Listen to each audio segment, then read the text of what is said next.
Et voilà, bonjour les amis, bienvenue dans ce nouveau JT du grenier du mois de janvier réalisé sans montage, sans trucage, d'une seule prise, oui, rien que pour vous, en direct, en différé, du plus célèbre des JT du grenier normand. On va se poser cette question. Macron, qui a dit récemment, on ne pouvait pas prédire, vraiment, pouvait-on ne pas prédire? Eh bien, évidemment, bien sûr que si, qu'on peut prédire. On peut prédire même plein de choses. Et d'ailleurs, les prédictions, c'est exactement ce qui se passe ici, dans ce petit grenier normand. Loin de tout, on fait plein de prédictions sur ce qui va se passer. Et puis globalement, on tombe relativement juste dans les grands traits. Alors on va réfléchir à justement cette notion de qui aurait pu prévoir, se demande le grand voyant du palais, parce que le qui aurait pu prédire, le qui aurait pu prévoir, c'est très intéressant comme rhétorique, c'est très intéressant comme idée qu'on véhicule dans la population, une idée qui est véhiculée par les plus hautes autorités françaises, n'est-ce pas? On parle du président de la République, donc c'est très intéressant de s'arrêter là-dessus. Je vais partager avec vous un certain nombre d'éléments de réflexion et d'analyse, et vous allez voir, je pense que ça va vous plaire, et c'est super important, justement, si on veut prédire ce qui va se passer, on doit analyser ce genre de rhétorique, qui aurait pu prévoir, qui aurait pu prédire, qui sont des rhétoriques castratrices de la pensée, de la réflexion. Allez, venez, on y va, vous allez voir, ça va être passionnant. Alors, qu'est-ce qu'il a dit notre grand mamamouchi présidentiel du palais du Pharétin? Qui aurait pu prédire la vague d'inflation ainsi déclenchée? On parle de la guerre en Ukraine, ou la crise climatique aux effets spectaculaires encore cet été dans notre pays. Alors, Macron a été très critiqué suite à cette sortie sur cette partie-là. Qui aurait pu prédire la crise climatique? Bon, Macron, ça fait quelques années qu'il se fait des COP, COP 18, COP 19, COP 20, COP 21, COP 22, COP 23, COP 24.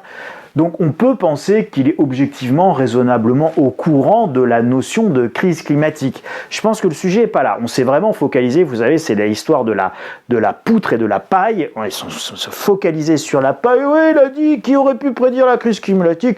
Oh ben quand même, la crise climatique, c'était facile à prédire, tout le monde en parle.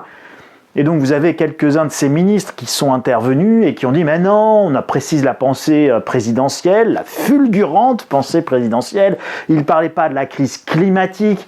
Et évidemment, il parlait des effets spectaculaires de cette crise climatique. Qui aurait pu prédire les incendies, c'est un exemple qui a été donné, les incendies terribles qu'il y a eu dans les Landes, du côté d'Arcachon, etc. Et donc en voilà une remarque qu'elle est bonne, alors soyons aimables, c'est ce que je vais dire. Disons que concernant la crise climatique, le saint mamamouchi du palais parle des effets spectaculaires de la crise climatique, donnons-lui acte de ça, aucun problème. Et donc justement, restons sur qui aurait pu prédire ces effets. Alors, manque de chance, moi je suis un enfant, les biloutes, qui a été élevé en partie dans les Landes, voilà, où j'ai passé tous mes étés depuis les années 70. Et donc, regardez, tout le monde savait qu'il y avait eu un terrible incendie qui avait ravagé les Landes en 1949. 82 personnes étaient mortes. Vous imaginez bien qu'en 1949, nous n'avions pas de Canadair, on avait juste des petits camions pompiers avec des petits gars qui avaient un vague un casque en fer sur la tête. Bref, tout ça, c'était franchement pas très efficace. Et donc, qu'est-ce qu'on avait fait?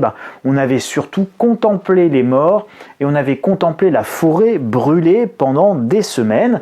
On se souvenait tous, moi je me souvenais de mes grands-parents qui évidemment se souvenaient de ces terribles incendies dans les Landes en 1949.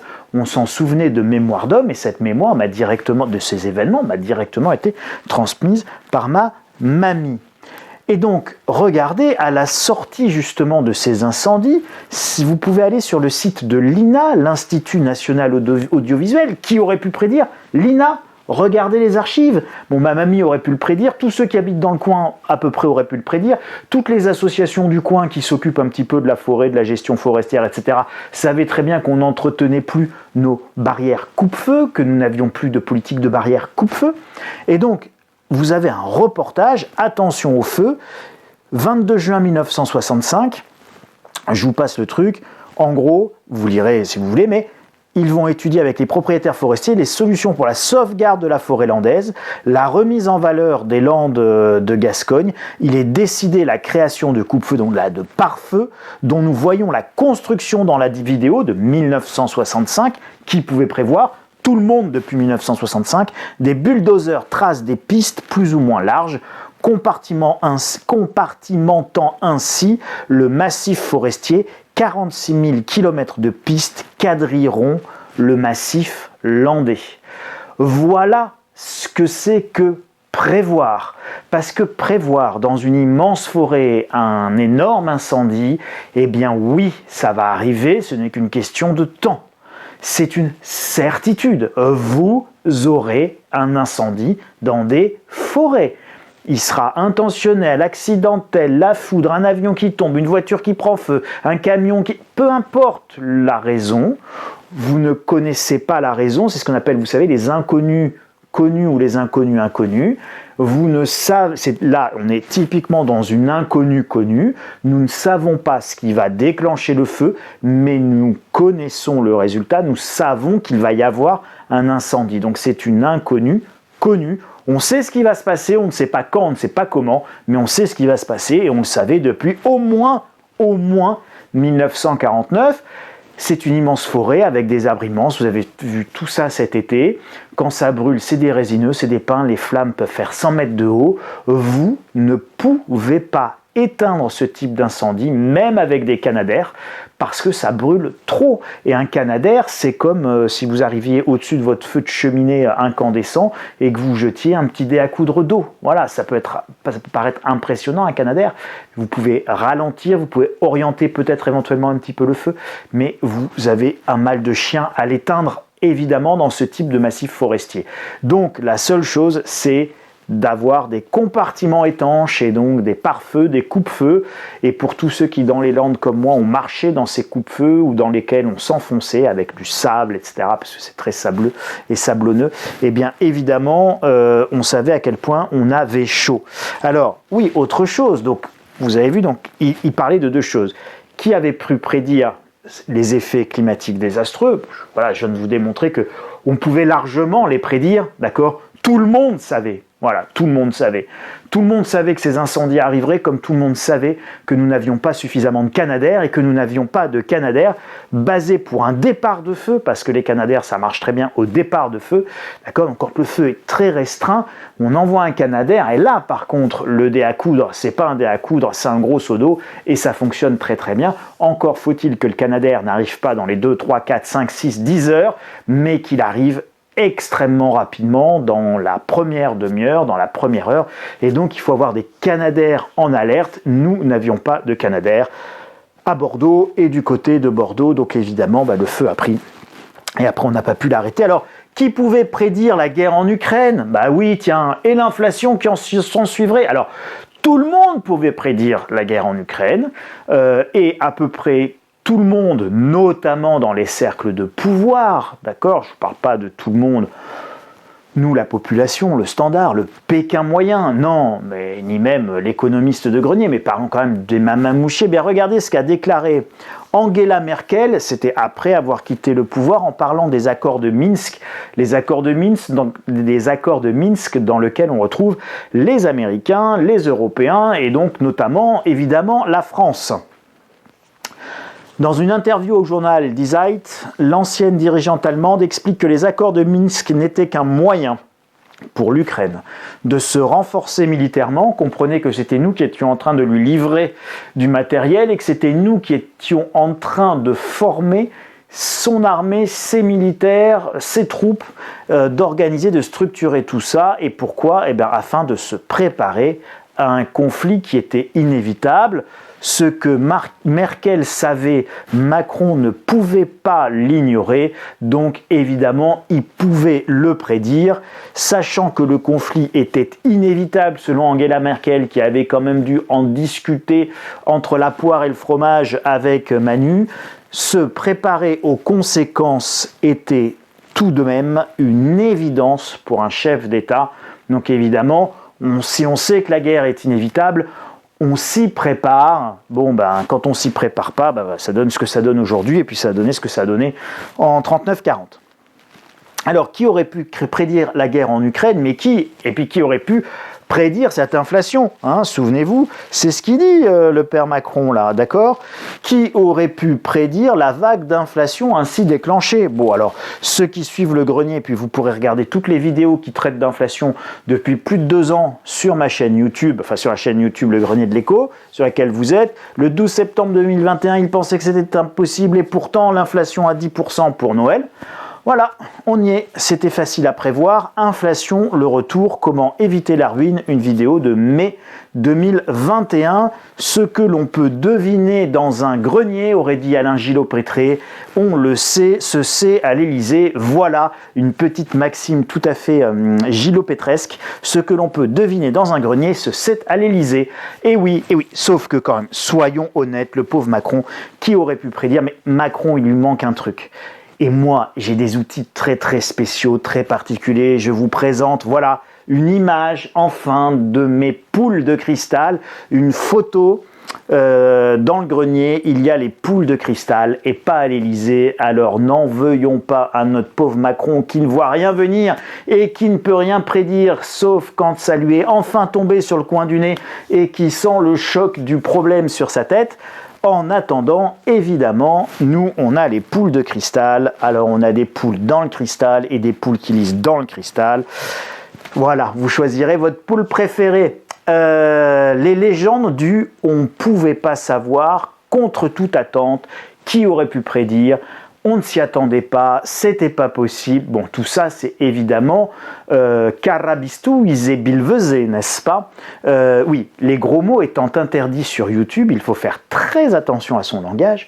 Donc, ça va nous permettre de ressortir plein de mots comme saperlipopette ou tiens, qu'est-ce qu'il nous disait, Manu? Manu, il nous disait, c'est de la pipe, tout ça. Eh bien oui, c'est de la pipe, mon Manu. La rhétorique et les éléments de langage, on pouvait savoir, cachent en réalité l'incurie, l'incompétence, l'impréparation et l'incapacité à exercer un leadership suffisant. Regardez, mes 3 petits singes, je ne veux pas entendre, je ne veux pas voir, je ne veux pas dire, je ne veux rien faire. Voilà, c'est ça en fait, quand on ne peut pas prédire, c'est qu'on se met dans cette attitude des 3 petits singes. Eh bien, ils ne sont pas là par hasard, ils rappellent la nécessité de voir, la nécessité d'entendre, la nécessité de dire et de verbaliser ce que l'on voit et ce que l'on entend, toujours avec bienveillance. Hein, il ne s'agit pas d'être contre l'autre, mais il s'agit de voir les choses et puis évidemment de proposer des solutions. La rhétorique du « on ne pouvait pas savoir » cache en réalité tout le temps l'inaction du gouvernement et qui est toujours du type trop peu, trop tard. Regardez ce qui s'est passé avec le Covid, on ne revient pas dessus. C'était extraordinaire d'aller, retour, d'incapacité, d'incurie, d'impréparation, tout ce que vous voulez. Le « on ne pouvait pas savoir » masque en réalité les « on ne voulait pas voir » et on ne voulait pas savoir comme les petits singes. On préfère regarder et se satisfaire des trains qui arrivent à l'heure et on refuse de regarder les trains qui arrivent en retard. Si vous parlez des trains qui arrivent à l'heure, alors c'est bien, vous êtes optimiste, vous êtes corporate, c'est bien, vous êtes enthousiaste, ça ne sert strictement à rien, puisqu'évidemment, on n'avance pas en s'occupant de ce qui fonctionne bien, on avance et on progresse au niveau d'une entreprise, comme au niveau personnel, individuel et comme au niveau collectif, en travaillant sur ce qui ne fonctionne pas, donc en améliorant tous nos trains en retard. Donc si, à titre personnel, nous avons tous des qualités, eh bien, nous devons les développer, c'est une évidence, mais nous devons surtout travailler sur nos défauts. Voilà, c'est nos défauts qui nous handicapent. Donc, on va travailler sur nos trains personnels qui arrivent en retard, nos défauts. Et puis, dans une entreprise, on ne va pas travailler sur ce qu'on sait bien faire, on va travailler sur ce qu'on réussit mal, donc sur nos trains en retard dans une entreprise. Et c'est comme ça que l'entreprise progresse. Et puis, au niveau d'une nation, d'un État, c'est exactement la même chose. Quand on ne veut pas voir les trains qui arrivent en retard, eh ben, ça bloque l'action publique dans les nécessaires actions correctrices qu'il faut pour régler ce qui ne fonctionne pas ou ce qui ne fonctionne plus. Si on ne veut pas voir, eh ben on ne peut pas voir, et si on ne peut pas voir, on ne peut pas poser les diagnostics et donc trouver les solutions à quelque chose qu'on ne veut pas voir. Alors, D'ailleurs, regardez, c'est très marrant parce que la dialectique aujourd'hui, la rhétorique présidentielle et du couple présidentiel, et je suis pas pour ou contre, d'accord, c'est pas méchant ce que je dis, hein. J'analyse juste des propos qui ont été tenus et j'essaye de les remettre en perspective et qu'on les analyse de manière un petit peu distanciée. Je fais quelques petites blagues, etc. Mais pour Brigitte Macron, qu'est-ce qu'elle a dit très récemment? Alors, son mari qui nous dit qui aurait pu prédire, et elle qui dit en France, on a de la chance, d'accord? Et donc dire on a de la chance, c'est un argument que vous entendez de tous les béats, benets et les ravis de la crèche. Ah, on a de la chance quand même, on vit dans un beau pays. Bon, ça veut dire tais-toi, critique pas. C'est ça que ça veut dire. Donc c'est la castration et l'interdiction d'émettre des constats ou des pensées critiques. C'est ça. Implicitement, quand vous dites à quelqu'un « mais en France on a de la chance, hein, alors ça va, hein, tais-toi », d'accord? Donc vous lui dites pas « tais-toi » parce que ça ne serait pas très poli, et puis Madame Macron est tout à fait polie, donc elle ne va pas dire ça, mais non, mais quand même on a beaucoup de chance en France. Moi qui voyage beaucoup, je peux vous dire à chaque fois « qu'est-ce qu'on a comme chance en France ?» Et donc, elle dit ça notamment, alors ça c'est sur Putsch, vous pourrez retrouver, il y a sa vidéo, elle est interrogée à la sortie de l'hôpital, qui va mal, etc. Moi je veux dire, j'en avais parlé, d'accord, mais ma petite maman qui fait une embolie pulmonaire, on l'emmène à l'hôpital, on reste 1h30 sur le parking de l'hôpital avec dans l'ambulance parce que les urgences sont saturées. Il y a 5 ambulances et le parking est plein, d'accord. Et dans chaque ambulance, vous avez dans l'ambulance de ma maman 2 ambulanciers plus une ambulance qui sont bloqués, qui attendent 1h30. Et puis vous avez également 4 ambulances, mais là qui sont des véhicules de pompiers avec 3 pompiers à l'intérieur et un malade. Donc vous avez 5 véhicules, vous avez 15 personnes immobilisées, 5 véhicules qui ne tournent pas pendant 1 heure, 2 heures, 3 heures sur des parkings. Moi j'ai eu des témoignages de ces professionnels qui étaient là, parce qu'évidemment ça laisse le temps de discuter. Ils vous disent des fois on passe 5 heures, 6 heures, 7 heures sur les parkings, d'accord? Donc c'est ça la réalité aujourd'hui. Et donc, mais tout va très très très bien. La première dame, partout où je voyage, je vois qu'on a de la chance. D'accord? Partout où je voyage, je vois qu'on a de la chance. Et voilà, je vous ai repris la phrase ici. Machin, elle dit autre chose. Et on a un super système de santé. Je ne sais plus où est-ce qu'elle le dit. Voilà. Enfin, Brigitte Macron a glissé lors de cette séquence que nous avions le meilleur système de santé. Vraiment. Alors vous savez, moi, affirmation ne vaut pas argumentation. C'est ce que je dis toujours à mes enfants. Tu peux m'affirmer tout ce que tu veux, mon petit chéri. Affirmation ne vaut pas argumentation. M'asséner c'est comme si, c'est comme ça marche, c'est efficace, c'est le meilleur, c'est le plus beau. Non, ça va falloir me le démontrer. Moi, j'adore objectiver les choses. Et alors, je me pose la question, a-t-on vraiment le meilleur système de santé? Parce qu'il y a des classements internationaux qui existent, d'accord? Eh bien non. Le système français n'est pas du tout le meilleur, très loin, il est même en plein naufrage. Il est meilleur en Israël, en Suisse, en Allemagne. Interdire encore une fois la critique, c'est s'interdire de nommer les problèmes et c'est s'interdire de penser, de réfléchir les solutions que l'on peut amener pour régler ces problèmes. On ne veut pas savoir, on ne veut pas voir car il faut être optimiste. Mais non, en France, on a de la chance. Il n'y a aucune chance à ça, d'accord? Parce que quand bien même c'eût été vrai et quand bien même nous aurions eu le meilleur système de santé, ce qui fut vrai, nous avons eu l'un des meilleurs. Est-ce que c'était le meilleur? Je ne sais pas. Mais ce qui est sûr, c'est que nous pouvons tous nous entendre sur le fait que nous avons eu l'un des meilleurs systèmes de santé, le plus protecteur, le plus fonctionnel, avec des soins de qualité accessibles au plus grand nombre et de manière très égalitaire. Et je rappelle que les biens communs comme le système de santé, c'est le patrimoine de ceux qui n'en ont pas, donc des plus fragiles parmi nous ou des moins riches. Donc évidemment, c'est extrêmement précieux que d'avoir un système de santé qui marche bien. Ce fut le cas. C'est nettement moins le cas aujourd'hui.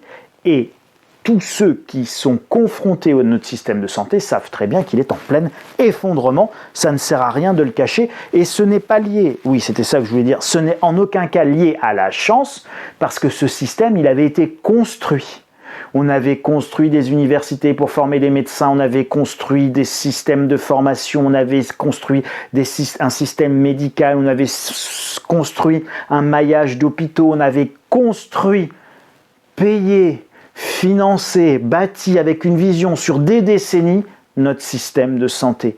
Il ne devait rien à la chance. Nous avons construit, bâti nos centrales nucléaires, nos barrages hydroélectriques, nos autoroutes. Ça ne doit rien à la chance, tout au travail et à la vision d'un certain nombre d'hommes et de femmes politiques à une époque qui est évidemment bien révolue. Et nous vivons globalement aujourd'hui, pour vous faire un résumé, sur les 10 ans de direction gaulliste globalement. Alors, classement du Health Consumer Powerhouse qui publie un rapport sur les systèmes de santé en Europe avec le Euro Health Consumer Index. Donc en premier la Suisse, les Pays-Bas, la Norvège, le Danemark, la Belgique qui est devant la France qui n'est même pas dans ce classement, la Finlande, le Luxembourg, la Suède, l'Autriche, l'Islande. Et bien écoutez, on a de la chance en France, on a la chance de ne pas être dans les 10 premiers, on a la chance de ne pas être sur le podium, on a la chance d'avoir donc un système objectivement de santé qui dans les classements internationaux est bien ce qu'il est en train de devenir, c'est-à-dire qu'il n'apparaît même plus dans les 10 premiers pays d'Europe. Classement Bloomberg Most Efficient Health Care 2020. Donc ça, c'est un classement qui a été fait par Bloomberg, un grand site d'information économique américain. Singapour, Hong Kong, Taïwan, Corée du Sud, Israël, Irlande, Australie, Nouvelle-Zélande, Thaïlande, Japon, la France, on n'en parle même pas, elle est dans les limbes du classement, donc le système français de santé n'apparaît plus dans le haut de très nombreux classements internationaux.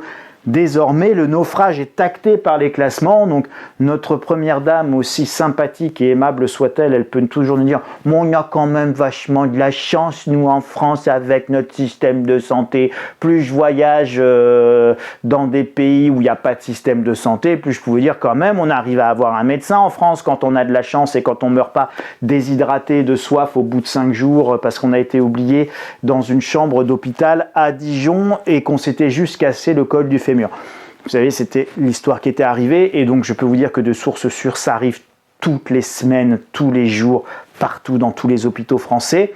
Vous remarquerez d'ailleurs que dans ce classement-là et dans ces classements-là, c'est très cohérent, vous n'avez pas l'Angleterre, vous n'avez pas le Royaume-Uni. Et l'Angleterre, aujourd'hui, les médecins anglais ont dit que c'était à peu près 500 morts par semaine en raison de l'effondrement de leur système d'urgence. Et ils ont exactement le même problème en Angleterre qu'en France. Alors, je pense qu'en Angleterre, c'est évidemment la faute au Brexit, et puis en France, c'est sans doute la faute à l'Union européenne. Dans les deux cas, c'est la faute à l'incurie généralisée des dirigeants. Voilà la réalité. Et de gens qui disent « on a de la chance quand même, il ne faut pas critiquer, et taisez-vous s'il vous plaît, et parlez pas de ce qui ne va pas ». Diriger, c'est prévoir, c'est prédire. Et quand on a prévu et prédit, eh bien évidemment, on se prépare. Et on prépare le pays et la population, évidemment, aux prévisions que nous avons. On se prépare à quoi? On se prépare rarement à faire la fête, d'accord? Un dirigeant, il n'a pas à préparer la population à faire la fête. Je vous assure, la fête, la population trouvera le mode d'emploi toute seule. Donc évidemment, on se prépare à des risques. Un risque, c'est quoi? C'est une mauvaise nouvelle. Et une mauvaise nouvelle, c'est quoi? C'est des problèmes. En clair, on se prépare à affronter des problèmes. D'accord? Encore une fois, on se prépare à gérer les trains en retard. Les trains qui vont arriver à l'heure, c'est super, c'est très bien, on est ravis. On souhaite qu'il y ait justement le maximum de trains qui arrivent à l'heure. Et pour qu'il y ait le maximum de trains qui arrivent à l'heure, on va s'occuper surtout de ceux qui arrivent en retard, puisqu'encore une fois, ceux qui arrivent à l'heure, il n'y a pas de problème. On ne veut pas savoir ce que l'on veut, on ne peut savoir que ce que l'on veut bien savoir. D'accord? Encore une fois, si je me bouche les oreilles, que je ferme les yeux et que je veux rien voir venir, eh bien évidemment, je ne peux pas prévoir, je ne peux pas prédire. Donc encore faut-il avoir envie de savoir et de prédire, de faire des prévisions et d'avoir une vision de long terme. Il n'y a aucun intérêt à s'occuper des trains qui arrivent à l'heure puisqu'ils fonctionnent très bien. L'action publique doit s'occuper évidemment en priorité des trains qui arrivent en retard, donc des problèmes pour y apporter des solutions. C'est pour ça qu'on a des hommes politiques, qu'on a des autorités, qu'on a des dirigeants. D'accord? On veut que le dirigeant dirige, que le chef et que tout le monde fasse son boulot à son poste. L'action publique, pourtant, aujourd'hui, c'est effectivement refuser à la population ce qu'elle demande et faire ce qu'elle ne veut pas. Et donc on est dans une inversion complète. Je vais vous donner un exemple local. Dans ma petite ville ici, on a une gare, et dans cette gare, on a des trains qui nous emmènent à Paris. Vous avez 2500 personnes qui aujourd'hui, tous les jours, prennent ce train dans cette petite gare pour aller travailler à Paris. Et on a besoin de quoi, nous? Qu'est-ce qu'on demande localement? On demande plus de trains, d'accord? Donc les trains qui passent et qui ne s'arrêtent pas, on voudrait qu'ils s'arrêtent plus, qu'on ait plus de trains, plus de choix, plus de possibilités. C'est ça qu'on demande. Et ça, on nous le refuse. Donc la population demande plus de trains, des trains qui passent déjà, on voudrait juste qu'ils s'arrêtent, puisqu'on les voit passer, mais on n'a pas le droit de monter. Vous savez, c'est le vrai sketch de Chevalier et Las Palais. Il y en a qui ont essayé et ça n'a pas marché. Eh bien voilà, nous c'est pareil, on les voit passer, on n'a pas le droit de monter dedans, puisqu'ils ne s'arrêtent pas, à l'aller comme au retour. Et donc nous, on voudrait juste qu'ils s'arrêtent et qu'il y en ait 2-3 de plus le matin et 2-3 de plus le soir, qui s'arrêtent. Et je vous dis, ils passent, c'est pas des trains en plus, c'est des trains qui passent. Et donc ça, on nous le refuse, la SNCF nous le refuse, la région nous le refuse, parce que vous savez, on joue à si c'était privé, et donc à chaque fois qu'un train s'arrête, il faut que la région, elle paye un droit d'arrêt, un droit de gare, d'accord? Donc le train, quand il s'arrête, ça déclenche une facturation, donc moins il y a d'arrêt, moins ça coûte cher, plus il y a d'arrêt, plus ça coûte cher, ce qui est une aberration, puisque plus il y a d'arrêt, plus vous avez de clients, en fait, puisque plus vous desservez de gares, et donc de clients potentiels. Donc tout ça est du délire, mais c'est pas grave, c'est comme le marché énergétique, toute cette privatisation et ces jeux de règles complètement ahurissantes où on joue à si c'était privé et si c'était un marché libre et si on pouvait mettre de la concurrence. Donc on refuse à la population ce qu'elle demande et on fait ce qu'elle ne veut pas. Et donc nous, dans notre petite gare, la SNCF, alors on a un escalier et puis on a un souterrain. Et puis franchement, il n'y a pas beaucoup effectivement de gens, de personnes à mobilité réduite qui prennent le train. Mais quand bien même, elles prendraient le train, elles peuvent passer par un petit souterrain, faire un petit tour, et puis elles peuvent aller d'un côté ou de l'autre de la gare.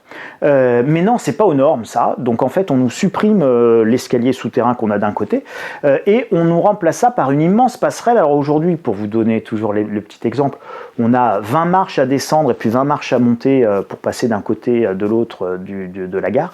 Et là, on nous fait une passerelle aux normes machin, euro, bidule truc, avec 2 ascenseurs. On est à 80 km de la première ville où il y a une société d'ascensoristes. Et là, on nous met 75 marches pour monter, 75 marches pour descendre. Et puis, c'est une passerelle, donc elle n'est pas abritée, elle est en plein vent, en pleine pluie, alors que notre petit souterrain avec nos 20 marches, il était souterrain. Bref, personne n'en veut en fait.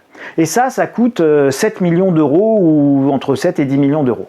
Donc en fait, on nous fait une passerelle dont personne ne veut et qui n'a absolument pas un besoin, et on nous refuse les trains qu'on voudrait voir s'arrêter. Voilà comment résumer l'action publique aujourd'hui et le ras-le-bol généralisé que vous pouvez évidemment sentir monter dans le pays. On refuse à la population ce qu'elle demande et on lui fait faire ce qu'elle ne veut pas, ou on lui propose ce qu'elle ne veut pas.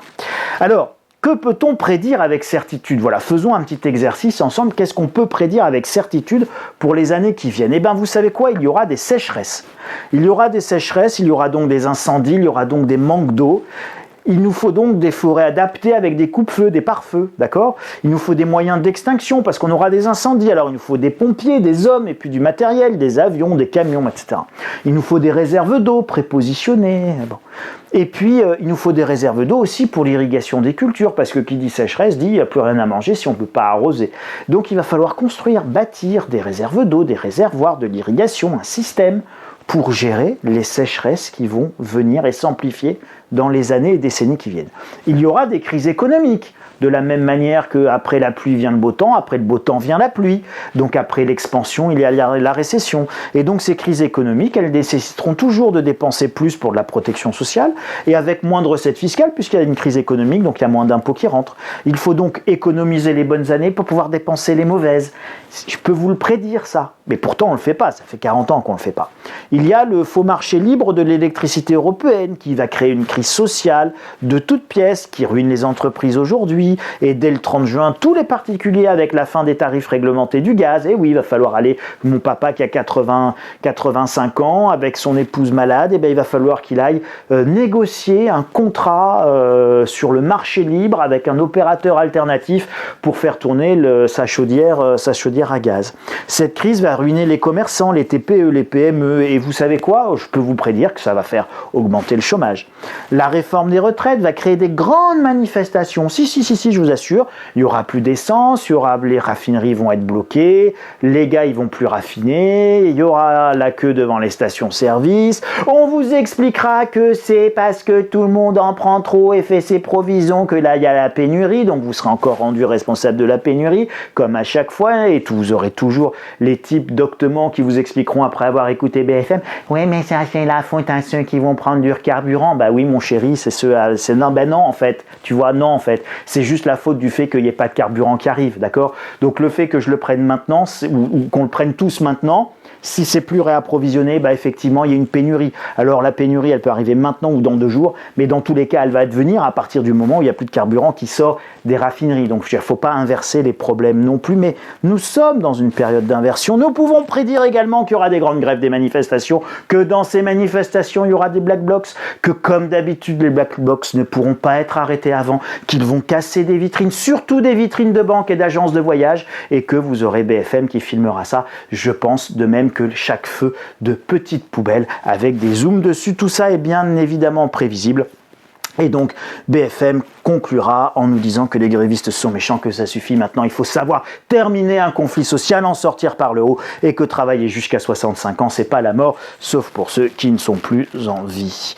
Que peut-on prédire encore avec certitude à plus long terme? Eh bien que nos besoins resteront sensiblement les mêmes aujourd'hui que comme à l'époque de Jules César. Il faudra nourrir notre population, et comme il faudra nourrir notre population, nous aurons des besoins alimentaires. Donc il faudra avoir des politiques agricoles, de culture, de logistique, etc., permettant de nourrir, d'alimenter. Il nous faudra une agro-industrie. Il faudra loger ou si vous voulez pas une agro-industrie, on peut parler de permaculture partout. Peu importe, d'accord? Mais il nous faudra nous alimenter. Il faudra loger notre population, donc nous aurons des besoins de construction ou des besoins de rénovation.